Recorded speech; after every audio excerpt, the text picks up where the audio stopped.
I'd like to call to order the July meeting of the Suffolk Historic Landmarks Commission.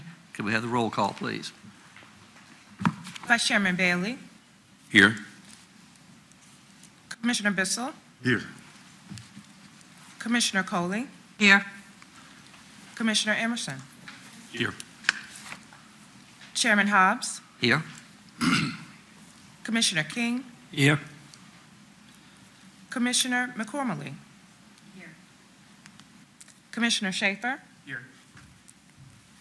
Commissioner Turner. Mr. Chairman, you have a quorum. Thank you. I'd like to call everybody's attention to a new member we have on the commission this morning, Christy McCauley. You heard McCormickey. Happy to have you on the commission with us. Okay, the minutes were approved, were set out, distributed. Has everybody had an opportunity to read the minutes and review them for possible errors? Are there any additions or corrections? If not, they'll stand approved as read.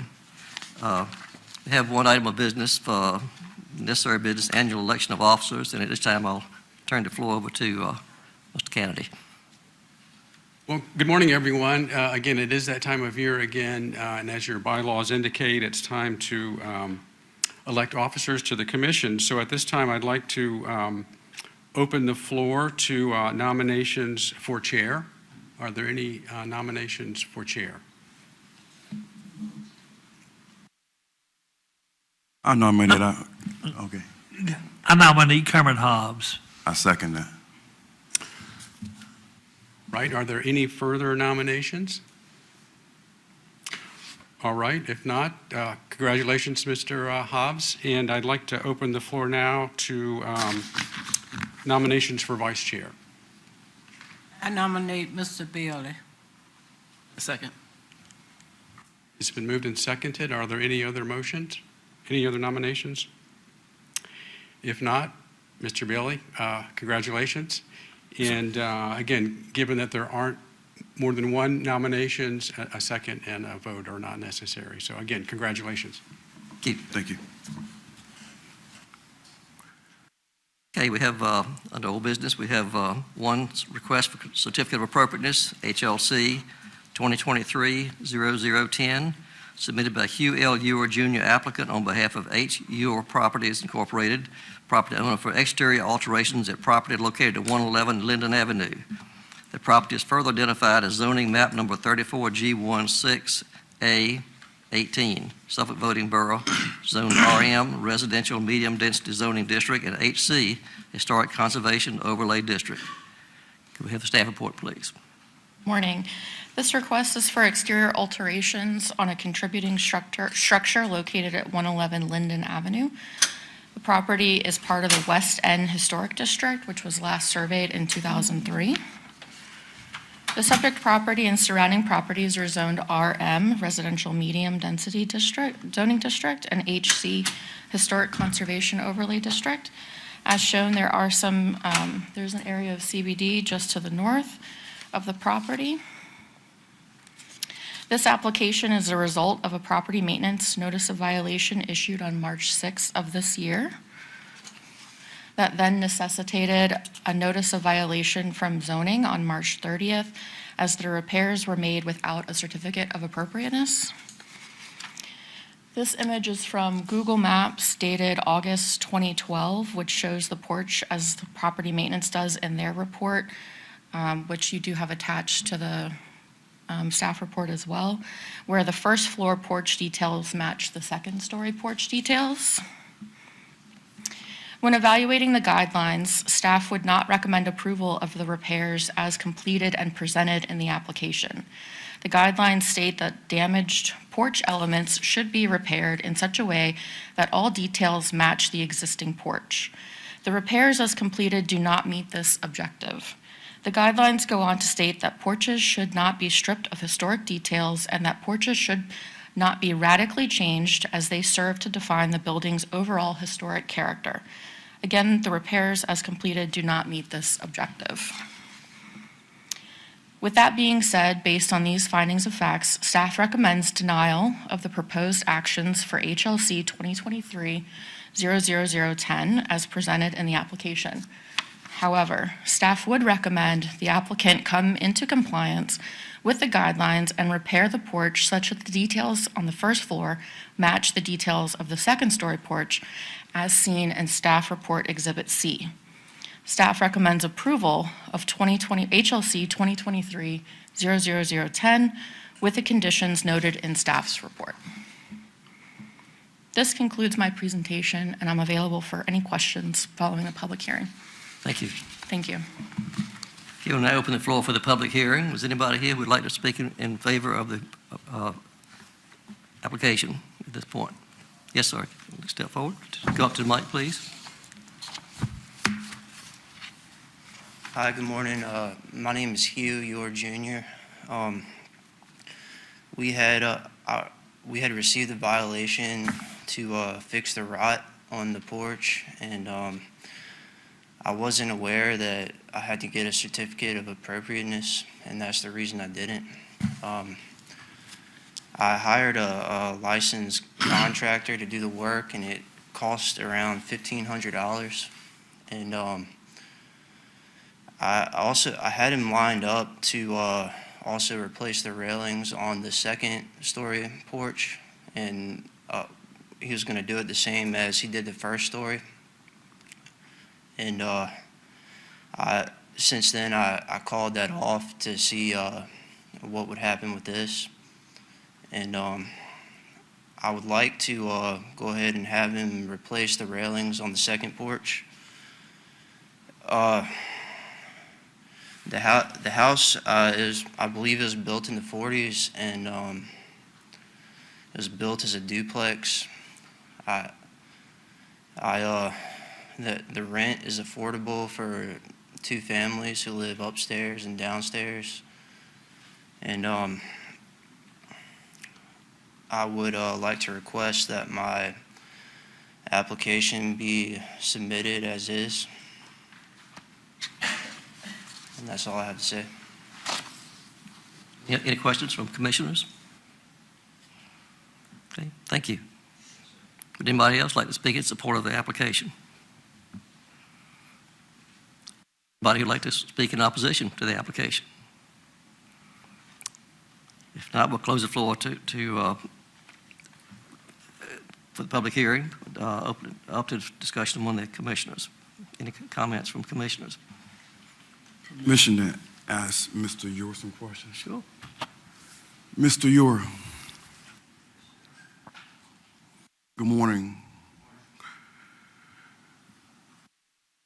Your property at 111, are you familiar with the names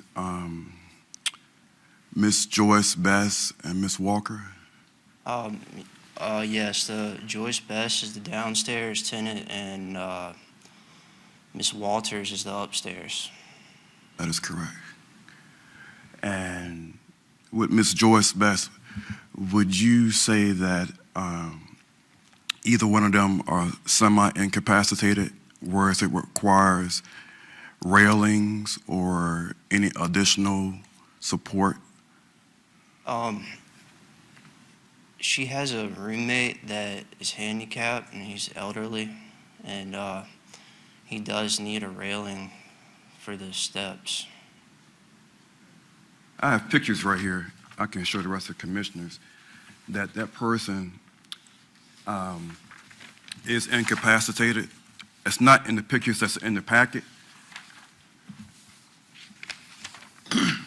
The person upstairs and downstairs requires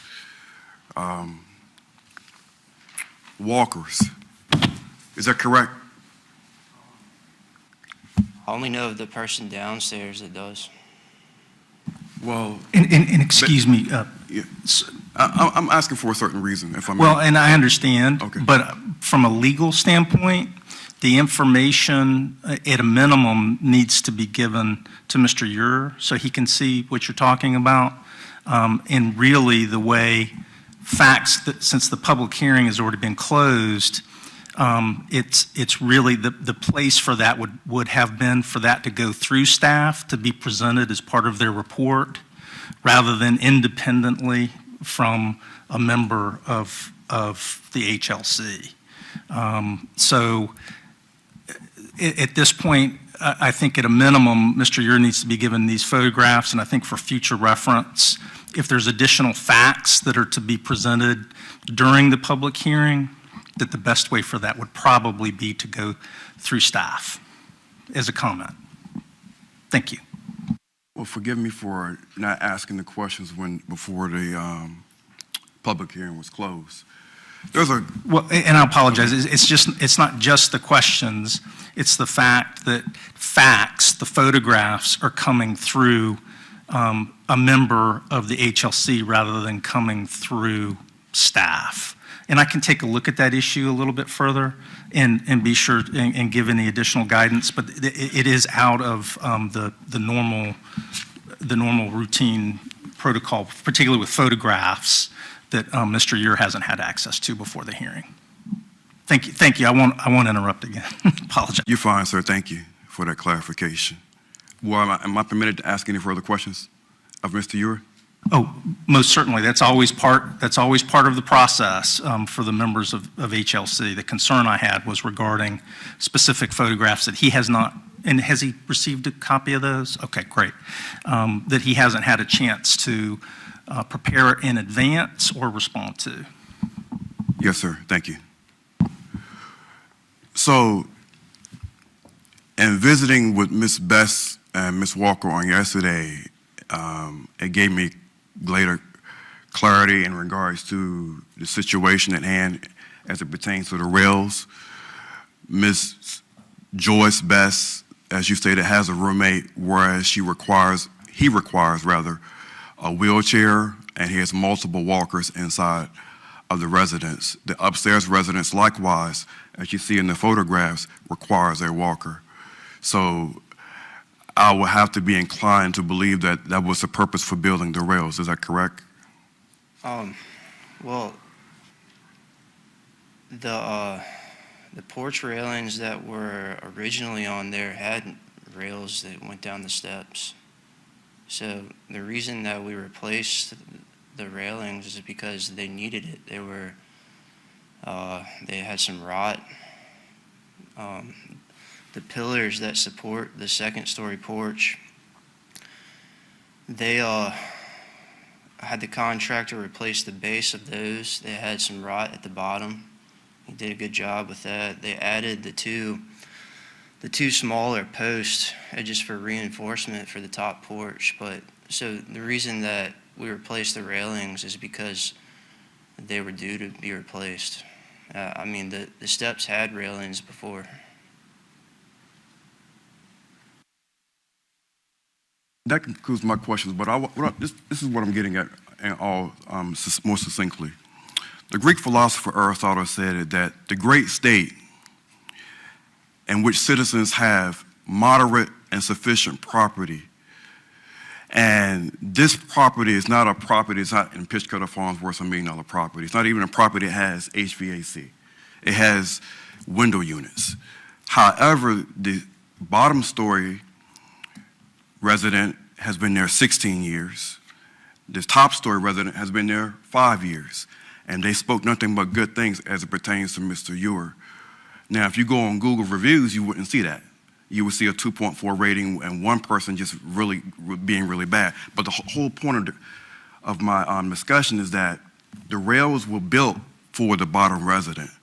The person is semi-incapacitated in wheelchairs, and the resident mentioned yesterday that she's been there 16 years, and it's a must for that particular residence to have those rails. So, Interrupt.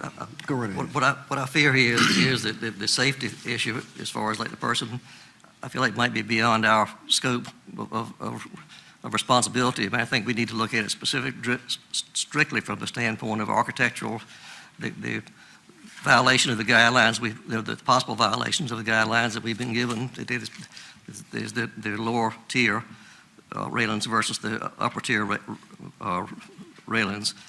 So I think that this is what we need to decide on. And to me, the other question that has arisen here is whether it would be in order to change the upper tier railings to match the lower tier railings, which I personally don't feel qualified to judge. I feel like that might be something would need, I don't think that question went before the staff. Is that, can I ask somebody from the staff, was that possibility brought up?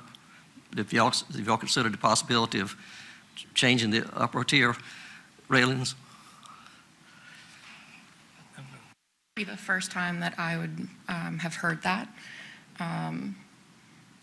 We can amend the staff's recommendations instead of changing the first floor to match the second, for the second to match the first, if that is something that you're open to. I think the second floor is original to the building, I believe so. and I think the first level should match the second level. That's as I recommended in the staff report, yes. Can I jump in with a quick comment? Do you have this photograph in your slides? It's kind of a head-on close-up of the porch. I don't believe so.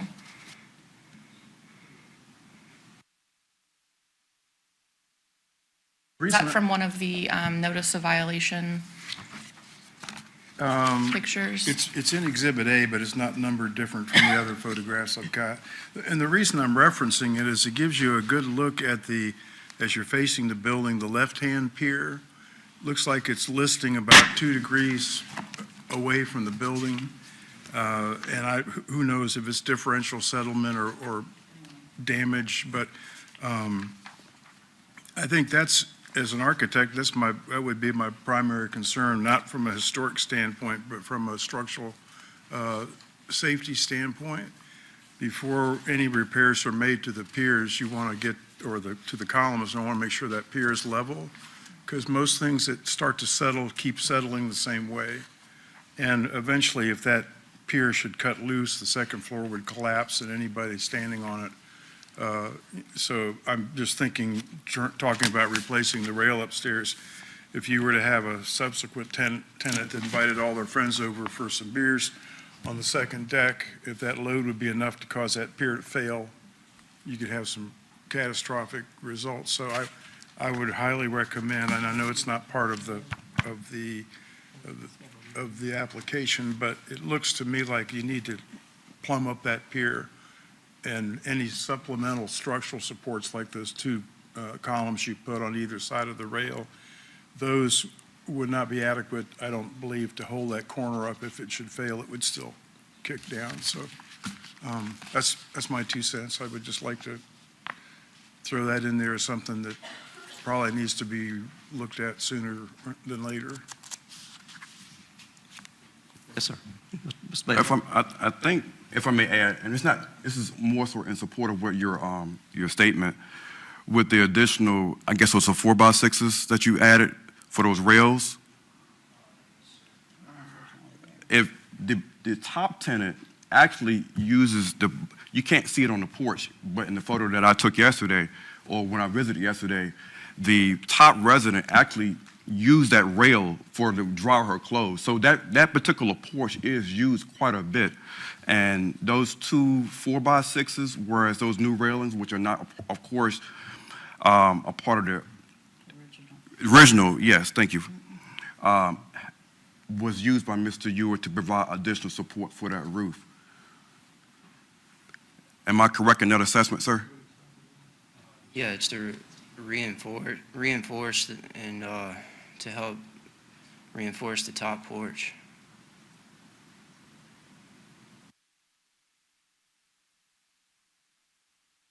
Further discussion, further questions?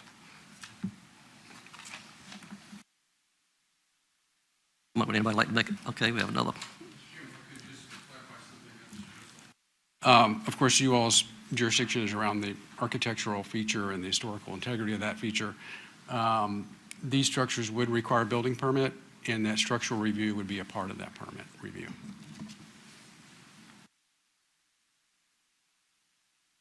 Anybody like to make a motion? I'd like to make a comment.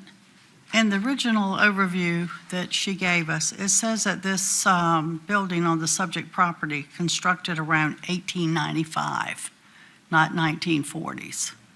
It's a very old structure, and as what we work with here, we're trying to keep the character of the building to its original. So the pickets upstairs are probably the original, and that's probably what was downstairs. So, I mean, but the thing is, mainly you do need support, because he's right about that one picture where it looks like it's leaning. But since you put the other ones in, that does give it some more support. But I would still say that all the pickets need to be the same, and they should look like the one upstairs, because that's the original. You'd like to make that into a form of motion? Would you like to move? Does anybody else have any comment with this? I agree, and I would just add the pier that's tilting carries the second floor porch, and it also carries the roof above the porch. So there's quite Yes. a bit of a point load coming down on that column, which isn't accommodated by the two posts on either side of the stair. They're not helping hold the roof up at all. So I just wanted to add that to the structure, my structural concern. One of the biggest issues, which if you were to actually visit the property itself hands-on, those red brick supports are actually leaning like this. That's the biggest Achilles heel as it pertains to that porch. I don't think they have a picture that particularly identifies that. And so that's, again, the culprit, for lack of better words, and as it pertains to this porch. There's a lot of structural issues as it pertains to that.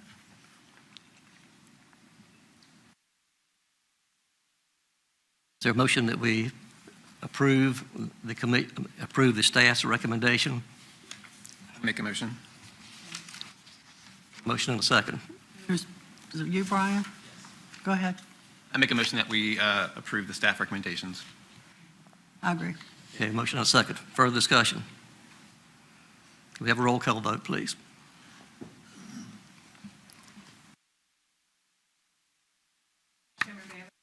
No. Yes. Commissioner Coley? Yes. Can I interrupt a Commissioner minute? Emerson? Can I interrupt just a minute? Sure. Right, the motion is to approve the staff's recommendation, which is to deny the application. Okay, I'm sorry. And my apologies, just to clarify the motion, because the recommendation has a second part, which is, as I read it, approval of actions and conditions in regard to that certificate of appropriateness. So it's really a two-part process, a two-part recommendation. And Mr. Kennedy, if you could clarify the recommendation, please, just so we know what the commission is voting on. Yes, so it is a two-parter recommending denial of the application and approval of a project that meets the conditions that are listed there.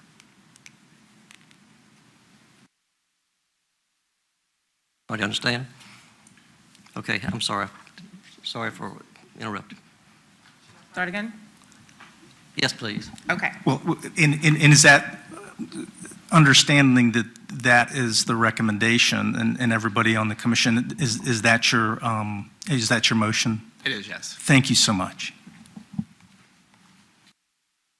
So starting again, Vice Chairman Bailey, No. Commissioner Bissell, Yes. Commissioner Coley, Yes. Commissioner Emerson, Yes. Chairman Hobbs, Yes? Commissioner King, Yes. Commissioner McCormley, Commissioner Schaefer, Yes. Commissioner Turner. You have a vote of 8-1 to approve. Thank you.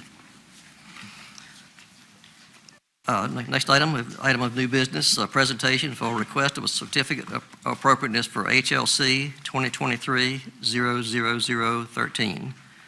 And I might note that this one, we're looking at the explanation as to what this application is. This is for information today. The staff is not ready to make a recommendation at this point. but they will make their recommendation about this at the next meeting, and we'll vote at the next meeting. So today, we're just gathering information. Thank you. Go ahead.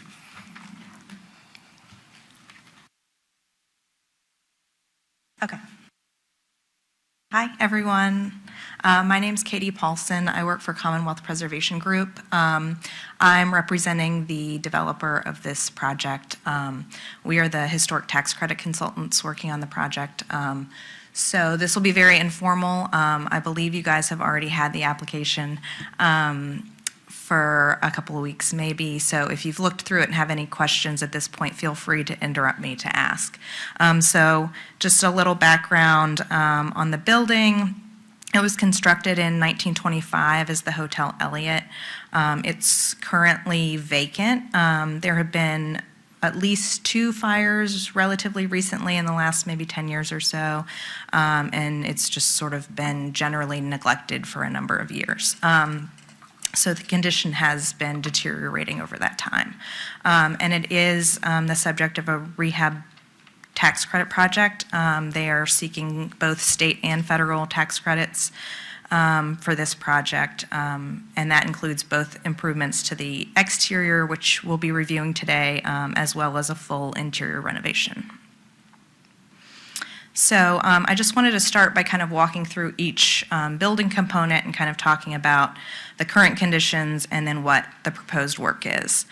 So as I said, if you have any questions as I walk through this about the condition or the proposed work for any of these individual components, please feel free to jump in.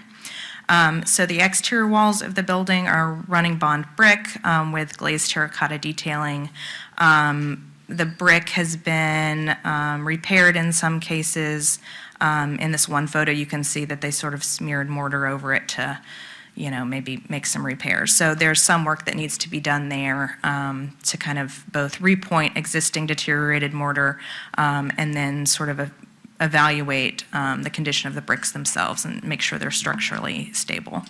And then the glazed terracotta detailing, there's kind of a number of cracking, glazing issues there. So they propose to repair that with a John system, which is sort of the accepted repair method for those details. The windows, there are a number of different types of windows in the building. The first and second floors primarily retain their historic wood windows. Those will be retained and restored. On the upper floors, there's a combination of remaining historic wood windows as well as replacement vinyl windows. We are in the process of conducting a window inventory on the building, which was a requirement from the state in their tax credit review response. So we will, in the next probably few weeks, have that completed, and we can provide that as additional documentation if that's something that you're interested in seeing.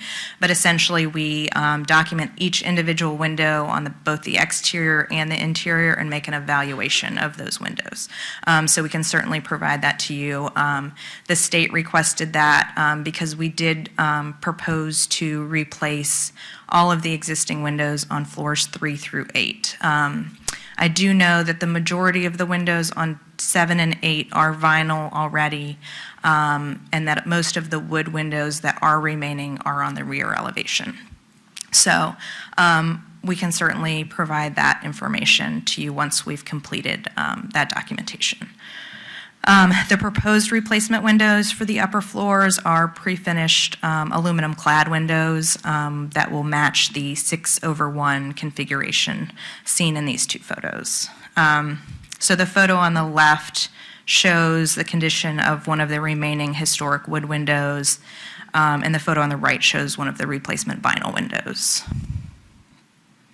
Any questions on that? I know windows are a sensitive topic, so I'm happy to answer any questions. Doesn't have to be now, but just if you have any in mind, jump in. Exterior doors. So the exterior doors are primarily double-leaf storefront, which are modern replacements. We do have historic photographs of the entries and they plan to replace those modern doors with contemporary compatible versions that more closely mimic the historic configuration. And I will say the storefront on the first floor, there's currently modern awnings over that, but there are historic transoms in place, and those will be restored in conjunction with this project. And the roof, all of the roofs in this building are flat. They're modern membrane. There are, on the high roof, there's historic elevator overruns, and those have been modified with sort of plywood overbuilds to accommodate equipment or possibly to, eliminate the need to replace a roof in a more cost-effective way. But as a result of this project, all existing flat roofs will be replaced with SPM roofing material, and rigid insulation will be added underneath that. Since they're all flat, that won't change the appearance of the roof from the surrounding district. All roof details, including parapets, coping, and then the elevator overruns will be repaired and restored in kind. And the plywood overbuilds will be removed as a result of that as well, returning those features to flat roofs. They're sort of like a low slope gable right now. And then the site, so I would say this is kind of, other than the windows where a lot of changes are happening, there isn't really a lot of site to this building. On the north and east, it's against the public sidewalk, and then northeast, south, it's an adjacent building. The west elevation is where the parking lot is, and there are some changes proposed there that I just kind of wanted to walk through a little bit because I feel like the drawings aren't super intuitive and are a little hard to understand. So on the west elevation, and I have the elevations in the presentation, but I'm just going to walk through. So the photo on the bottom shows sort of the condition at the rear, or the rear west elevation. So they're going to add code-compliant steps with a modern metal handrail in that area. They're going to add a brick dumpster enclosure, a wood generator enclosure, and then there's currently, you can see in this photo, sort of the tops of 3 windows. Do I have a pointer on here? Oh, I don't know how to work this. The remote? Oop. Oh, yeah, it buzzed. Okay. Oh. Huh. I went back. Okay, sorry. Technologically challenged. Okay, see those 3 tops of the windows? So the roof of this kind of back addition runs across the middle of those windows. So currently the water that hits this roof runs directly into those windows, and in some cases also directly into the building. So that's sort of an existing condition that we would like to correct. So the proposal, which I'll show on the next slide, the existing and proposed elevations, is to raise the roof of that addition above the windows to eliminate that conflict. So the windows will remain in place. They'll remain visible on the interior of the building and within this rear addition, but will no longer be visible on the exterior of the building. So I just kind of wanted to make that clear, but the driving purpose of that is to kind of eliminate that moisture intrusion at that location. Can I ask what that space is used for? Well, currently it's storage. It's honestly going to need to be pretty much rebuilt because the condition is so deteriorated. So that's just, everything's going to be replaced in kind. I believe it's going to be used for bike. Is that the bike storage? Yeah, I think that's going to be bike storage. Storage? Bike storage, yes. Is there any thought about just removing it, taking it back to its historic I appearance? believe it's I believe it's a historic edition, but it's been modified. It's a modified historic edition. So and I think they needed the space for sort of some of the support uses. So I think their preference is to retain it and just sort of make it work a little bit better, both with the building envelope and then functionally. Here, I'll move on to the elevations and we can look at that a little bit more closely. So the top existing west elevation is the current condition, and then the bottom shows some of these changes that are being proposed. So you can see, let's see. Oh.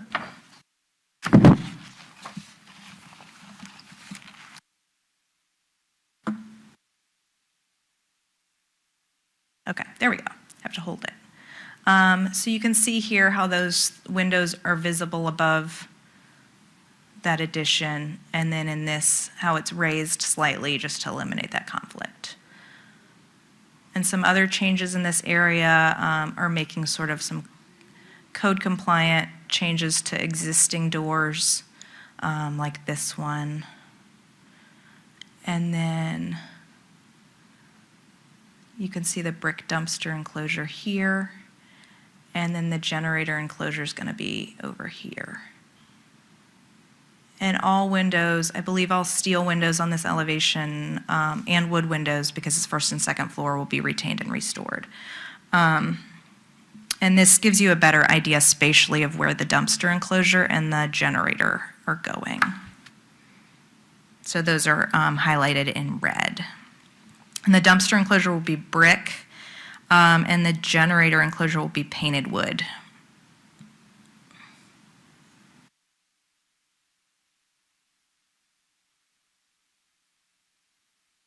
Any questions on those items? So overall, I just did want to touch briefly on the state and federal rehabilitation tax credit program. It's a three-part application process. So there's a Part 1 application, which establishes eligibility to the program. So essentially, if your building is a contributing resource to a National Register listed historic district, it is eligible for state and federal tax credits if it is an income-producing property. State credits are 25% of qualified rehabilitation costs, and federal are 20%.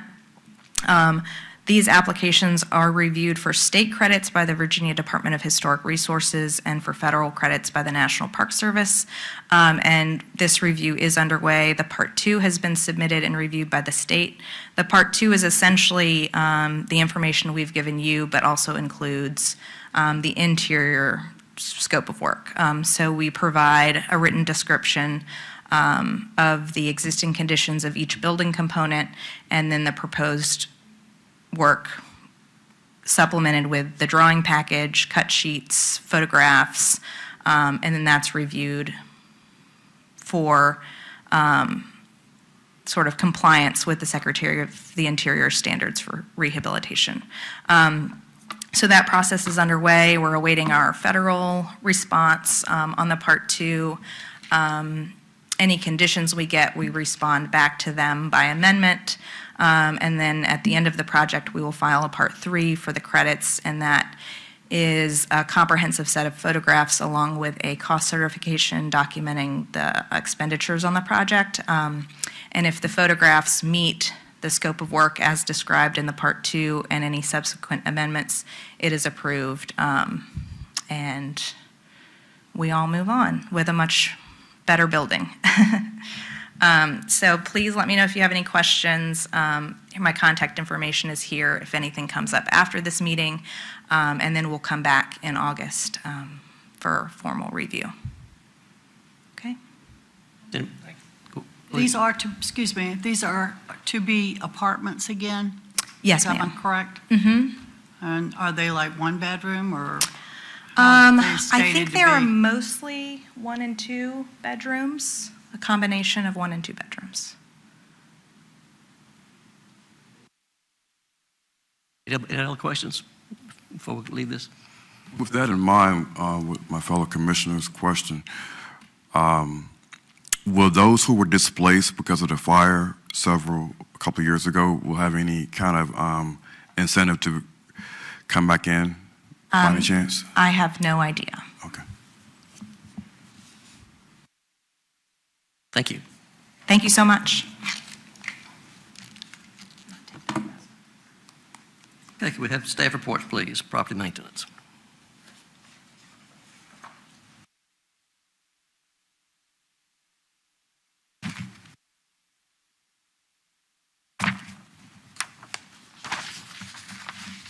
Good morning, Commission. Susan Dillard with the Property Maintenance Office. I'm here to give you the update on enforcement. Again, 342 North Main Street, that property has property maintenance violations. We were able to get in touch with the new owner of that property, and hopefully within the next 30 to 60 days, you'll see some change going on, some work, some repairs going on to that property. 223 Bank Street, property maintenance violations. The bank has been in touch with the office, and they're still assessing whether they're going to repair that structure or possibly put it up for sale. 219 Clay Street, property maintenance violations. The owner, there is a problem with the owner submitting his paperwork for repairs for that structure. 112 West Washington Street, property maintenance violations. That structure is still vacant, and there's to be a court hearing in August. 374 East Washington Street, major property maintenance violations. There's going to be a court hearing in August next month. Chestnut Street, we had a sweep there, and there were several properties found to be in violations. There's still 7 properties that are still in violation, and we're working with the owner to come into compliance. North Street, there were property maintenance violations and inoperative vehicles. We still have 1 property that is still in violation. Pine Street, there was a sweep. Total of 7 properties in violation. They're still in violation. We're working with the owners. Clay Street, there was a sweep also. 1 property, property maintenance violations and some inoperative vehicles. They're still in violation. Bank Street was a sweep also, and several properties in violations, and there's 8 properties still in violation. Hill Street, Franklin Street, and Oakdale Street, there was a sweep on those streets, and we have just a few violations left to be taken care of. The real, something new, 321 East Washington Street. We've been trying to get those owners to come into compliance for well over 10 years, but unfortunately, last Monday on the 3rd of July, during the severe storm, the wind caused a collapse of the 2nd floor. So there is a 10 by 6 foot gaping hole in the rear of the structure on the 2nd floor. We met with a structural engineer on the property Monday morning, and that structure has been condemned. We're still waiting for the final report as to how we may have to demolish that building. If you have any questions, I'll be happy to answer them. I'd like to ask one question. This is the first I've seen in the last few months y'all have been doing this. What's involved in the sweep?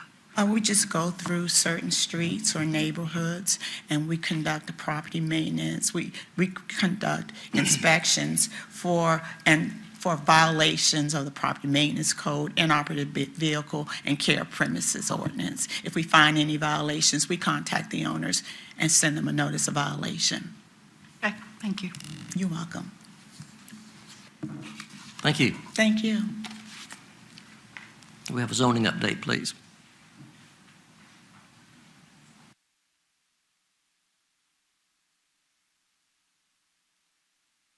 Morning, Commissioners. My name is Jennifer Cobb. Currently, we do not have any properties under action because you just heard the one at 111 Linden Avenue that we had currently under action.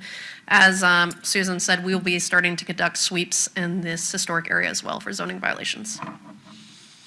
Thank you. Historic District Guidelines. Mr. Chairman, just a quick update. Our guidelines continue to go through the review and approval process. We were asked by the manager to meet with our council members. We call 2-on-2 meetings, so that extended that process a little bit longer, but again, continue to have their support. They will be taking this up at their meeting next Wednesday. So the final step in approval will happen next Wednesday. Thank you. Any administrative approvals?